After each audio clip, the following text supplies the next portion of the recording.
What's going on, guys? And today I'm doing another video about redoing the draft. The first video I did was the 2009 draft, and that got some pretty decent amount of views pretty early on, so I decided to do another one. I like doing these types of videos. Anyways, let's get started. And of course, this is the 2003 NBA draft. Now, just a little heads up before I get started. There's only 29 picks in this draft, as this was before the Charlotte Bobcats became a team. Well, the then Charlotte Bobcats. So there's only 29 teams and 29 picks, just to give you a little heads up so you're not confused. First, LeBron James goes to Cleveland. This is what originally happened, and there's no argument against it. Yes, he did leave Cleveland for 4 years, but I absolutely guarantee that if there's any other player in this draft selected 1 overall, they would have left for 4 years too, and I almost guarantee they would not go back. So even though LeBron did leave for 4 years, he did what Cleveland never achieved, or has not achieved in, 56 years, and win a championship, as well as being one of the greatest players of all time. In my personal opinion, he's easily top 10, maybe top 5. Best player in Cleveland sports history, or maybe Jim Brown was better, but he's definitely up there. Definitely the greatest player since probably Kobe and Tim Duncan, and just a monumental force, so there's no surprise there. Alright, go number 2. I'm saying Dwayne Wade goes to the Pistons. Now, in another video where I mentioned the what-ifs about teams, I mentioned what would happen if Carmelo went number 2, but the whole thing was, what if the Pistons didn't select Darko Milicic? I feel like Dwayne Wade was the best option at this point. They had a great starting 5, and they actually won the title the year after because they had this trade with Memphis. Well, was it Vancouver at the time? But anyways, it was the Grizzlies, where they would, yes, it was Memphis, where it was a top 1 protected pick. So if it wasn't number 1 overall, the Detroit Pistons would end up getting this pick. And I think that they had number 1 odds, I'm not too sure, but what ended up happening is the Pistons ended up only getting number 2, so they lost the pick. And I feel like Dwayne Wade has been the best player besides LeBron James this entire draft. Carmelo is pretty close, but he hasn't had in terms of success in the playoffs. So yes, there might be a little bit of a fit issue with the Pistons, as they had Rip Hamilton already playing at the 2 guard. But I mean, if Dwayne Wade can develop next to him, and you slide over Rip Hamilton to the 3, or maybe Dwayne Wade plays point guard and they trade Chauncey away. Anyways, that's an issue. That's a good issue to worry about. So I think the Pistons will pick him. Alright, going number 3, the Nuggets select Carmelo Anthony. Now, Melo did leave in 2010 or 2011, I believe, but he was traded away from the Nuggets. But with the years he was there, he was very good for the Nuggets. He didn't win a title, but he did make it to the conference finals, and he was a very, very solid player for quite a while. There's no one else really in this draft, Chris Bosh being the next closest in terms of superstar potential or superstar player. And the thing is, Carmelo has had such a great career. They can roll the dice again. Maybe this time he'll enjoy it in Denver a little bit more. He might stick around. But they got a pretty solid haul back in that trade with Wilson Chandler and Danilo Gallinari, amongst other pieces that I like a lot. Of course, that was a while ago. Point is, this was probably the best selection for them at that point. Alright, going number 4, same as always, Chris Bosh goes to the Toronto Raptors. Just like Carmelo Anthony, he didn't last too long in his original draft spot, where he left for South Beach. But the thing is, as I mentioned earlier, he was easily the best player available, and he fit very well on those Raptor teams. They didn't do much in the playoffs, and they never had a lot of success. But I mean, back when he was on the Raptors, Chris Bosh was an absolute animal, and I chose this photo for the freaking dreads, or whatever he had. I don't know exactly if they were really dreads, but those were absolutely amazing to watch. He looked like a complete alien from Predator. I actually never watched Alien vs. Predator, but there was always pictures of that. As well as he does look like a dinosaur more than anything else back when he's on the Raptors, which is absolutely amazing. And if you can do it all over again, I say keep it. All right, moving on to number 6, and number 5. The Miami Heat select David West. Now, this is starting when it gets a little troubling for the Heat, as originally they had Dwayne Wade, who won 3 titles for them, and even though he left this offseason, he is easily the greatest player in Miami Heat history in terms of the success he brought to the team. However, David West is still a pretty solid player. He never became a true superstar, but as a 2-time All-Star and just a very solid player in terms of scoring, rebounding, defending, and everything, he can do much worse at the 5th pick. I know when they were getting drafted or preparing for the draft, the Heat were also looking at Chris Kaman, but Chris Kaman had way too many injury issues as well as defensive lapses. While David West has always been a very solid player, and has been a solid player ever since he came into the league, so I say he goes to the Heat. Alright, Now moving on to 6th, same as the original pick, the Clippers select Chris Kaman. I just talked about him, even though he had some downsides in terms of his defense and health issues. He was still a great player for quite a while, pretty good scorer and a pretty good rebounder as well. You can do a lot worse at the 6th pick, especially in this draft where it's extremely top heavy. You'll notice that very soon. Of course, there's a lot of great players, but he's probably the best one available, and he would just fit very well in the Clipper system. He did get traded away in the Chris Paul trade, but I mean, the Clippers did enjoy him for quite a while where he did make an all-star team for them. Alright, moving on to the next pick, and the Chicago Bulls, who originally selected Kirk Hinrich, now select Mo Williams. Well, at the time, I don't remember their exact starting lineup. I believe I know Jordan was well gone by then, but I do believe that they had Jamal Crawford running the point, or I don't remember exactly, but the thing is they were struggling point guards, and Kirk Hinrich, I think if the Bulls could do it over, they might still select Kirk Hinrich as he was a fan favorite for such a long time up in Chicago. The thing is, for best player available, Mo Williams has been a pretty solid player for how long he's been in the NBA. I don't think he still holds a record, but he might for the Timberwolves franchise in points. I know him and Corey Brewer are competing, but I think Mo Williams has it with 51 or 52 points. As well as that, he's always been a very good three-point shooter, not a real playmaker, but he's always been a really good scorer and all-around great player. So you can be pretty happy with this pick if you're the Chicago Bulls. While Kirk Hinrich is more defensive-minded, Mo Williams was much more offensive-minded, and as well as being a champion, he's just been a very solid vet for many years. Alright, moving on to the 8th pick, the Milwaukee Bucks select Josh Howard.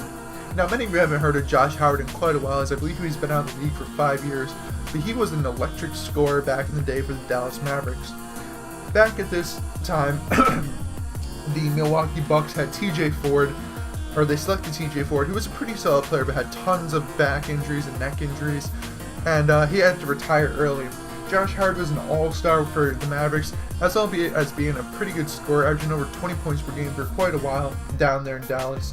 So I think he was the best option available. I don't really know about his fit. I don't remember I think Ray Allen was gone by then. I'm not too sure. Point being, he was the best player available at this point, so why not give it to them?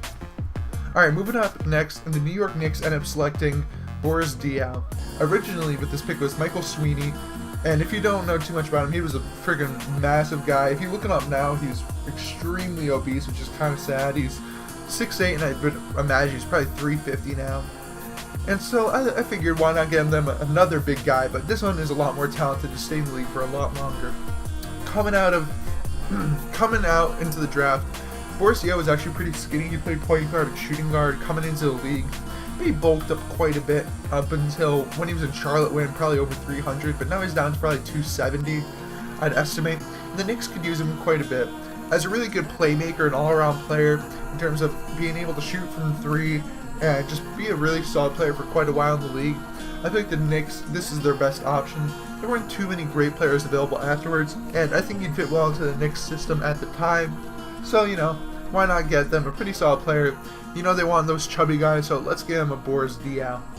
Alright, moving on to the Washington Wizards, who originally selected Jarvis Hayes at the 10th pick. They now select Kyle Korver, the sweet shooting guy from Creighton. So, Kyle Korver finally made his first All-Star team 2 years ago, or a year previous, with the Atlanta Hawks, when 4 out of the 5 starters made it.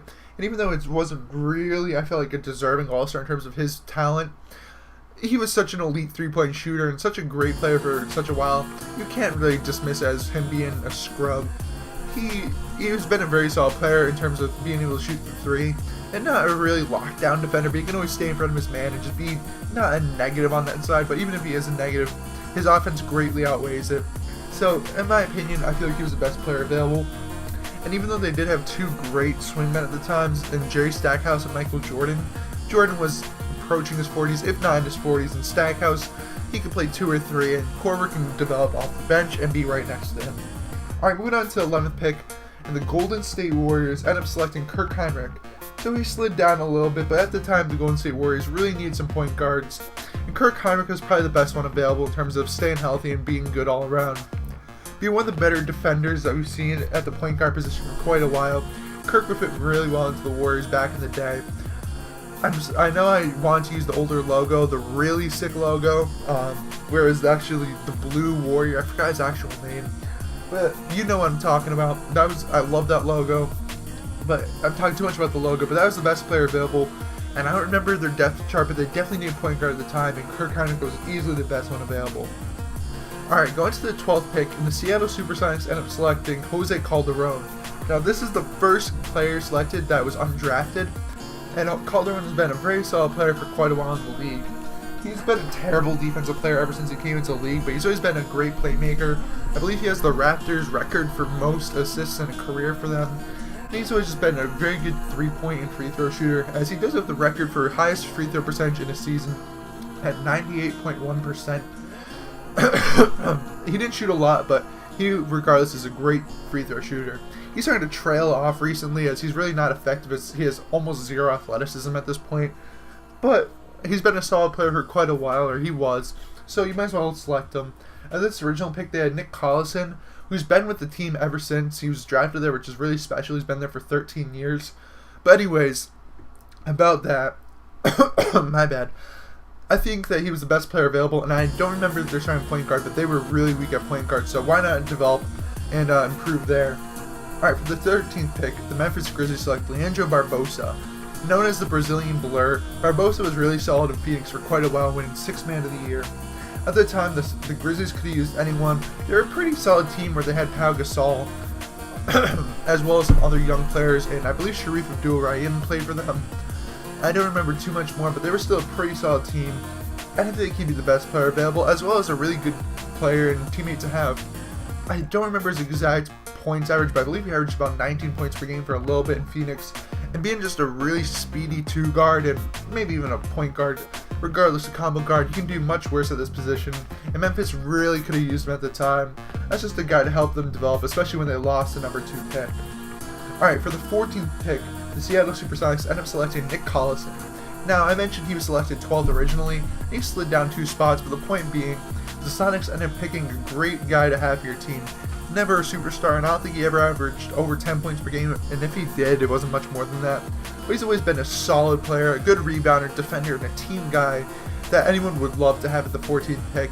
Even though he's never been a superstar or true all-star, the thing is, what he does and just help out your team with a veteran presence, you can do so much worse. And the thing is, Nick Collison is such a great player and a great teammate to have. So a great pick by the Sonics once again. Alright, for the 15th pick, the Orlando Magic end up selecting Michael Pietrus. So Pietrus originally went, I believe, at 11, but he slipped down to 15, and he played for the Magic for a few years. Now, I believe he was known as Air Pietrus or Air France for a little bit, so he was a pretty good leaper, and he was really known as a 3-and-D player. I remember he played for Boston. I liked him a lot when he played on Boston, and he was always a really fun guy to watch. So at the point, Orlando was really struggling. They needed some players, as this was, well, I mean, about a decade later, about what, like 8-7 years after Shaq left, and it never really came back from that. So Michael Pietrus is a very solid building block to have, and I think he'd fit really well in the Magic system as he did when he played for them. All around, a great guy to have on your team. Alright, for the 16th pick, the Boston Celtics, who originally traded this pick, I feel like they keep it, they'd select TJ Ford. At the time, they had some pretty solid players in Paul Pierce and Antoine Walker, but they needed a point guard, if I remember correctly. Now, maybe he might not start right away, but TJ Ford was a really solid player and really talented coming out of Texas. And even though he had all those injuries to his back and neck or whatnot, where he thought he was paralyzed when he played for, I think, the Pacers, which was really scary, he was very solid for a while. Never a superstar, but always a solid player you can have on your team, and just he's develop with and have him as a veteran performer and just reference and whatnot. TJ Ford, I didn't like him too much. I never watched too much of him. But point being, he was a great player and a great guy to have. And at the 16th pick, where they originally selected Troy Bell, I think you choose TJ Ford every time. Alright, for the 17th pick, the Phoenix Suns end up selecting Darko Milicic. Now, some people might get upset and thinking Milicic might have maybe went higher, maybe went lower, because of the fact that he was kind of a bust in the NBA. Sure, he wasn't that great, but the thing is, he was not that bad. The main issue with him was the fact that he was selected 2nd overall. He had so much pressure on him that he was destined to fail. I guarantee if Darko was selected, I don't know, around this pick, mid to late lottery, if not mid to late first round, maybe he would have lasted a couple extra years in the NBA, but no one would have pissed him off call him a bust, because he admitted that's one of the reasons why he like kind of got away from basketball, is people just kept on getting pissed at him. He was a number 2 pick, and all that pressure just ended up destroying him. So I feel like if Darko didn't have all that pressure, he'd have developed into a much better player. Maybe not an all-star, but still a solid guy, as he was a really good shot blocker, defender, and he was pretty athletic coming out of Serbia. I believe he was from Serbia. Let me check. Yeah, Serbia. So, point being, I think he'd still be a pretty solid player. He might still be in the league at this point if he wasn't selected so high and had all that pressure, as realistically he was probably a late lottery guy. So I think Phoenix could use him. They did have some solid guys in Amari at the time, or I think Amari was there. But point being, they could have used another big man. You can always have more big men, and Darko would be very solid to have on your team. Alright, moving on to the next pick, the New Orleans Hornets, who originally selected David West, ended up getting Kendrick Perkins, as Shaq calls him. So Kendrick was never a great player, but always a really solid defender and rebounder, and a tough guy to have on your team. I think he'd be a really solid pick at this point. He never played for the Hornets, but he did play for the Pelicans. But, you know, he has the New Orleans vibe to him. Never really smiled in the league, but as a solid screen setter and a garbage guy, you can do much worse at the 18th pick. I know I keep on saying that, but I mean, people always bring that up when they talk about drafts. And I think he's just a very solid player to have. There weren't that many great guys available afterwards, and Kendrick has been a pretty solid player for quite a while, and just a really good locker room presence. Alright, so the 19th pick, the Utah Jazz end up selecting Steve Blake. Now this is a little poke at the Jazz, and as well as just a good pick overall, because at this time they still had John Stockton, the white point guard. If you don't really follow the Jazz back in the day, I wasn't really born when he was in his prime, but the thing is, why not get him another white point guard who's a very good playmaker? I believe he had the record for most assists in a quarter, or the first half, or something like that for the Trailblazers, or something ridiculous. And Steve Blake has always been a solid player in the NBA, never much more than a role player. Point being, you'd want him on your team, and I think developing under John Stockton, he could have became a much better player if you learned from him, even if it's only the latter years of his career. So anyways, I feel like the Jazz, this would be the best option for them at the point where they can develop a young guy who can follow in Stockton's footsteps. Maybe not be a true superstar, but, you know, be a solid player for them for maybe a decade. Alright, for the 20th pick, the Boston Celtics end up selecting Zaza Pachulia. Now, the big guy has always been in the league, and he almost made an all-star team this past season. Oh, sorry about the little pop-up down there.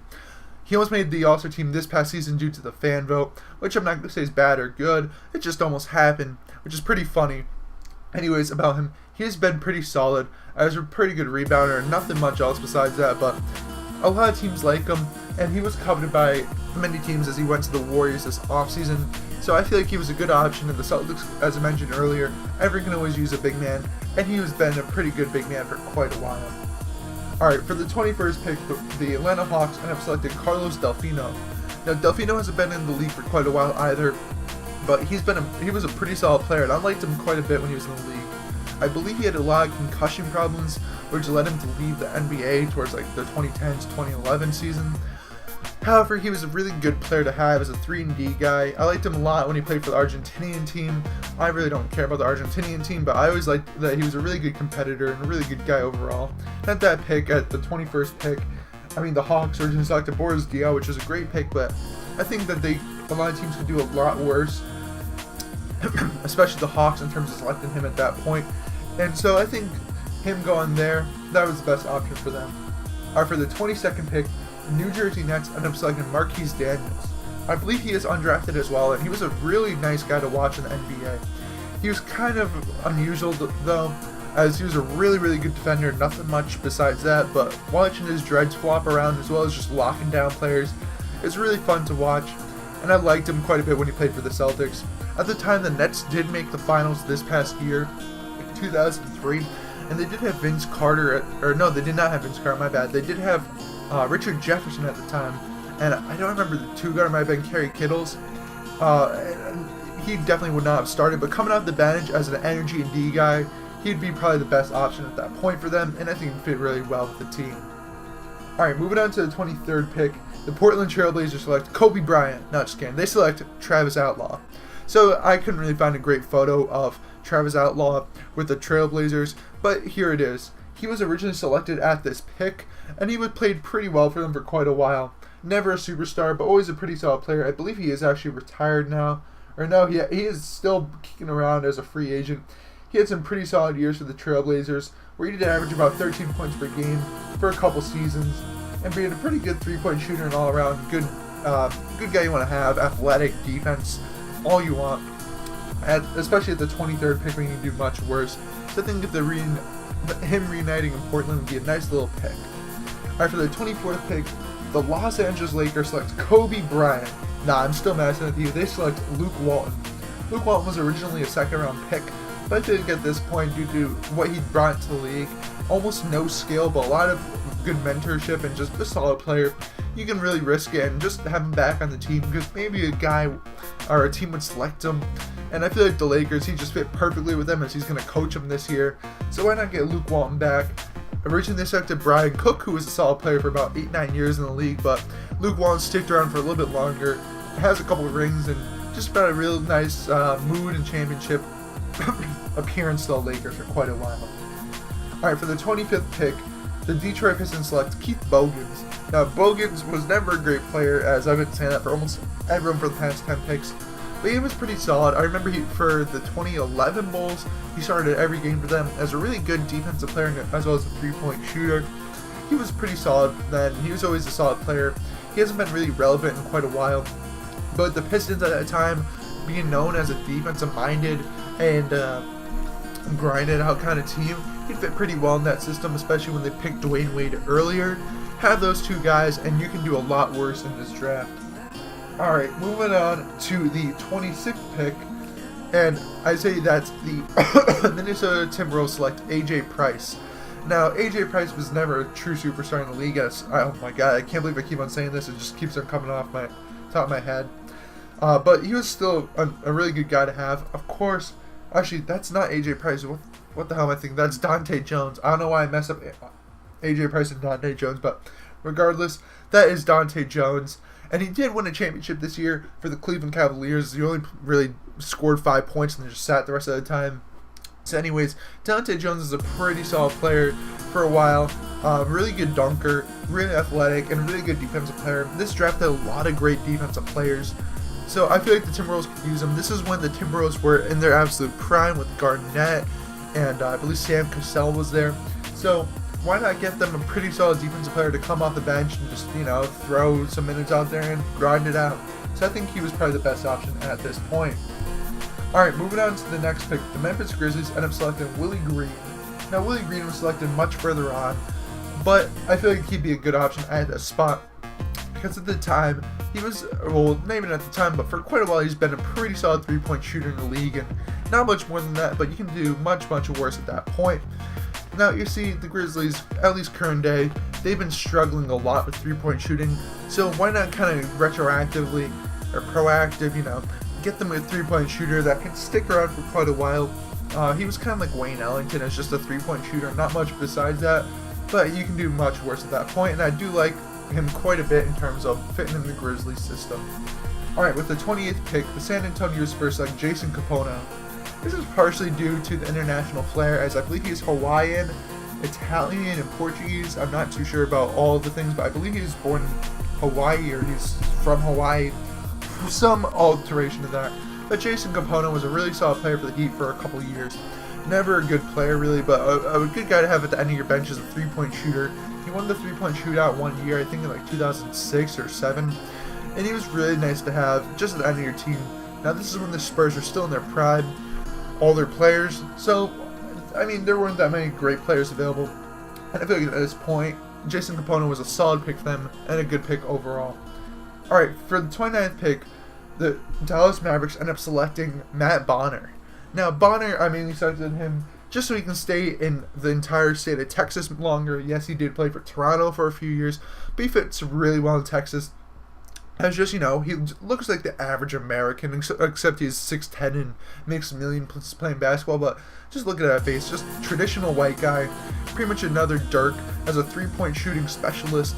Never a great player, but he made it to the freaking three-point shootout wearing New Balances. You gotta give him respect for that. So I say he goes to the Mavericks with the last pick, the 29th pick. And I mean, this is when the Mavericks are super good with Dirk being at his absolute prime. They had Steve Nash, So come in as maybe your 8th or 9th man off the bench, just come in, shoot some threes, sit down, keep the bench warm. Hey, that's a pretty good pick. Of course, there's some guys available who they could have chosen who could do the same thing as Brand Cook, but I feel like just giving him back to a Texas team is the best option available. Anyways, guys, that was my redraft of the 2003 NBA draft. I hope you guys liked it. Please give me a thumbs up if you did. Comment down below what you think about this. Maybe I should do more, maybe I should do less. I don't know. Where did I mess up? Where did I say it was good, bad, blah, blah, blah. Subscribe so you can see more of these. Share wherever you want to so it gets a little more traction, because it's greatly appreciated. Anyways, guys, thank you guys for watching, and of course, have a good day.